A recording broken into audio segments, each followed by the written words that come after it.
Hey everybody, it's Kathy. Welcome to episode 31 of Mondays on the Mat. I'm coming to you live from my office slash yoga room, and wow, we're gonna get into today's topic in a moment, but just like, there is so much difficulty happening in the world right now, and I wanted to make sure that I address that and not just kind of brush it off to the side, because I know that a lot of us are feeling deeply affected by the things that have been happening, not just last night in Las Vegas, but in the last several months all around the world. And the truth is, I don't know how to stop natural disasters from happening. I don't know how to stop what I would call a man made disaster from happening either. But I do know that the one thing that I can do and that you can do and that we can all do when we're faced with these enormous, monumental difficulties that feel like they just keep coming in waves and there's no stopping them, and all of that kind of stuff, is that we can take responsibility for the energy we bring. And we need to thank, number one, Dr. Jill Bolte Taylor and her amazing book My Stroke of Insight, for that wonderful insight and thought. Take responsibility for the energy you bring. So with all of this confusion and struggle that's occurring, the one thing I know I can do and you can do is not add to it. And if you're like, but I don't even know how to take responsibility for the energy I bring, that's okay, because yoga gives us tools for life. And one of the most amazing yogic tools for changing your energy to something that is more positive and uplifting and peaceful and calm, so that you can then face the difficulties with a little bit more clarity and vitality, is mantra. And I went deeply into the concept of mantra in episode 8 of Mondays on the Mat. So if you subscribe to my YouTube channel after you watch this, or maybe later today or tomorrow, go back and rewatch episode 8 about mantra. And if you don't subscribe yet to my YouTube channel, if you just pop over there onto YouTube and in the search bar you type in Kathy Weiss Yoga, oh no, sorry, not yoga, type in Kathy Weiss channel. It'll pop my channel up, and then you can subscribe to it or just scroll through and find episode 8 and learn a little bit more about mantra. And also today on Facebook, right below this video, I posted a link to something called the Maha Mrityunjaya mantra. It's a longer mantra, and so you don't necessarily need to worry about all the words and memorizing it, but it's a very healing and powerful mantra.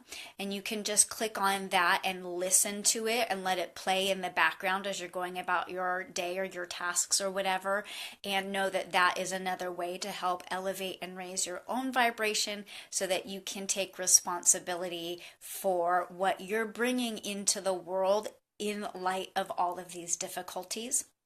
One other small thing that I do that maybe you might find interesting or helpful is this necklace that I'm wearing. It has the word love. You see it there. I know it's backwards because of the camera, but this is something that I had custom made for myself off of Etsy. And when I know that I need to remember to come at the world from a place of love, I just pop it on, and I tend to hold it in my hand a whole lot, and just remember that even as I'm joining conversations about things that are difficult, I can have strong opinions, and I can also come from a place of love and take that responsibility for what I'm bringing. So that's what I'd like to say for that right now, and kind of set that aside. And just a reminder, go watch episode 8 later to learn a little bit more about mantra and taking that care of your vibration.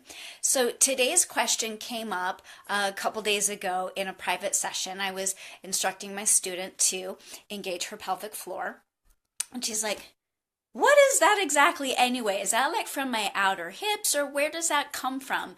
And I realized that a lot of us don't actually really know what our pelvic floor is, let alone how to properly engage it.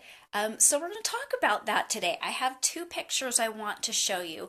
The first one is a male pelvis, but I like the picture because it's 3-dimensional. It gives you a little bit more clarity on seeing the layers. And then the second one is a female pelvis. which since most of my students are female, we'll look at that one a little bit more in depth, but it doesn't have quite that nice three-dimensional quality to it.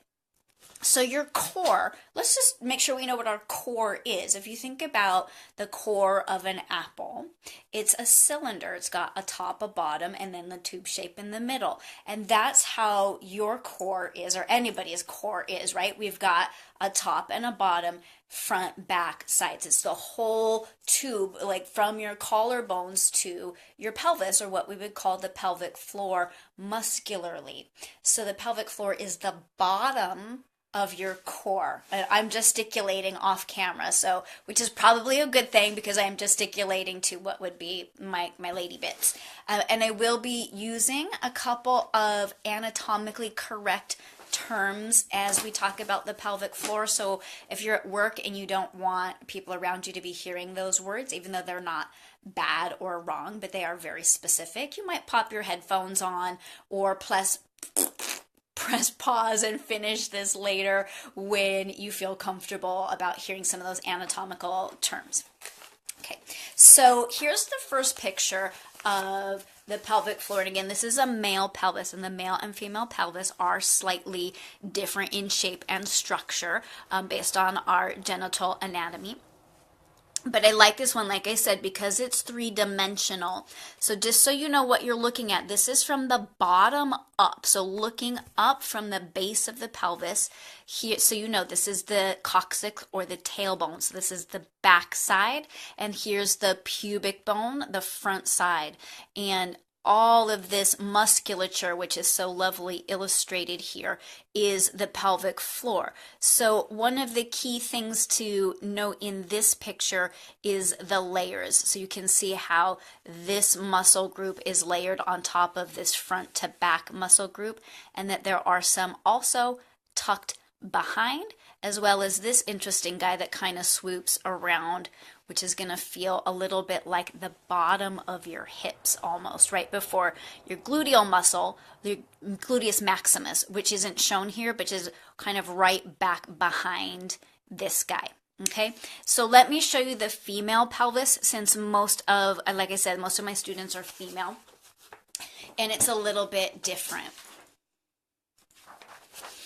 Okay, so here in the same view, just so you know, and this is a little bit more delineated here, you can see the tailbone here and then pubic bone here in front. So for women, that little tiny nubbin is the clitoris, and then we have the urethral opening and the vaginal opening.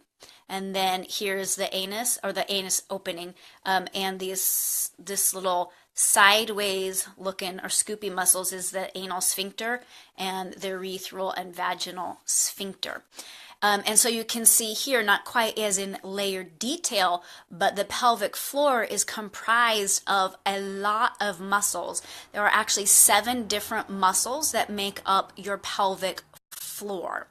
And what's also really great about this picture is you can see that the vast majority of the muscles of the pelvic floor are more to the back of the body than to the front of the body. Okay, so your pelvic floor, you want to think of down there as like a trampoline. You want it to be strong, but also pliant or flexible. It needs to have some give. And generally, we run into one of 2 challenges. Either there's no strength happening, and so the pelvic floor is really slack, or some people walk around with the pelvic floor gripped all the time, and it's really rigid, and it doesn't have that little bit of pliantness or flexibility to it. And we really need, like any other muscle group, the ability to engage the pelvic floor and also to relax it. So now that you know what it looks like, it's like, well, there's 7 muscles down there. How do I engage them? So we're going to have a little bit of an experiment together right now. And all you need to do is sit tall and comfortable in a cross-legged position. So whatever feels good. And as you're sitting nice and tall, you can close your eyes if that helps and just listen. I'm going to keep my eyes open to engage with you, but you can just listen if you want. Relax your abdomen and take a smooth inhale and a smooth exhale. Take another easy inhale.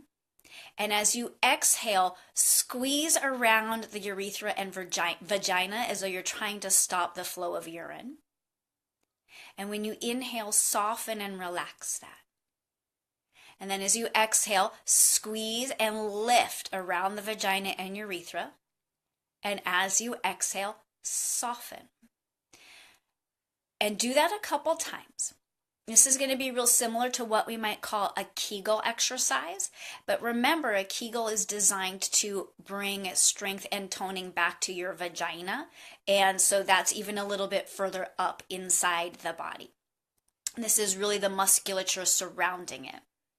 Okay, so stop that, take a breath. Here's the one that gets a little bit more challenging for some of us. And we'll just play and experiment. It might take a little while for your brain and those muscles to connect. So you're going to take a smooth breath in and a smooth breath out. Another easy breath in. And then as you exhale, squeeze and lift the other side as though you were trying to stop eliminating. Let's call it that, eliminating. And then inhale, soften and relax those muscles. And again, exhale, squeeze and lift as though you were trying to stop eliminating. And as you inhale, soften and relax. And you can do that a couple more times. The one about that side, the back side of the pelvic floor that you might feel is this muscle here, which is going to feel like it's the bottom of your hips. So that's a good thing. You want to feel that as well as the lifting of these muscles here. So now the real trick, or the thing that's going to probably take you a little bit of time to learn and practice, is to get both sides of the pelvic floor to lift at the same time. So again, in your tall, comfortable seated position, take an easy breath in and an easy breath out. Another inhale. And then as you exhale, lift and squeeze both sides like you're trying to stop all of the flow and release. And then as you inhale, soften and let that go. And then when you exhale, pull in and up. And when you inhale, soften and relax. And try that again a couple times as I sort of finish and wrap up with you here. You might be making some weird faces and really trying to concentrate because, again, I can't demonstrate that for you. I can't show you the muscles engaging and help you make that sort of visual connection.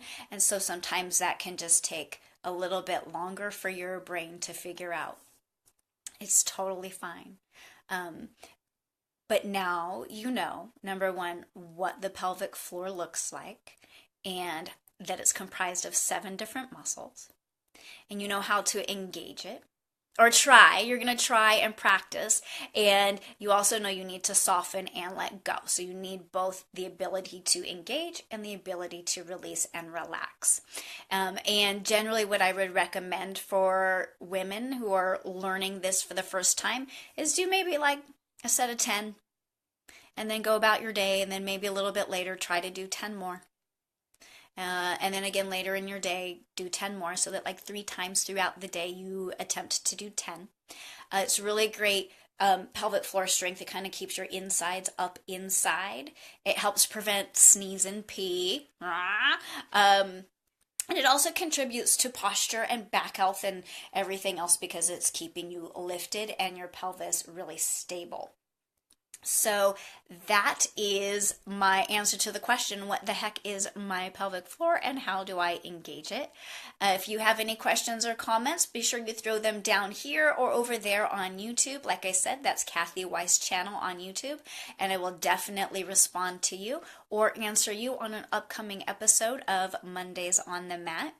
this month in October, as we switch into Vata, the season of wind and movement and change and excitability and things like that, we'll be working on keeping our energy grounded. So come to class and really get yourself centered and handle the transition into fall with some grace and ease. Tuesdays and Wednesdays 5:30 to 7, Friday 9:30 to 11 a.m., and Saturday 9 to 10:30. Thank you so much for tuning in today. Hope you have a wonderful rest of your Monday, and I will see you next week for Mondays on the Mat. Namaste.